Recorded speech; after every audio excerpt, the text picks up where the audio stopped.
Παπαδίδης σας δίνει τη στήριξη. Παραμονές αγώνα και μάλιστα δημόσια για δεύτερη φορά. Εσείς πώς αισθάνεστε ανθρώπινα όταν τον απογοητεύετε και το βράδυ συναντάτε ένα προηγούμενο?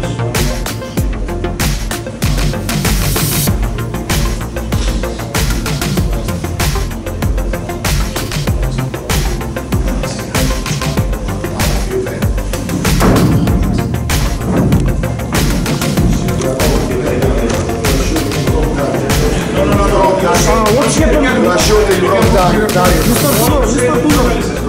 Mr. Tudor, from Bulgaria. What's happening, Mr. Darbatov?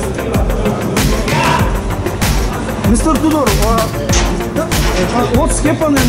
What's time play? Κυνηγάς τον προπονητή με την κάμερα να κάνεις τίποτα. Από το Βούλγαρο, 500 κιλόμετρα ταξίδι. Okay, but to answer about Berbatov not playing. But what time I play? He's injured. Okay. Okay.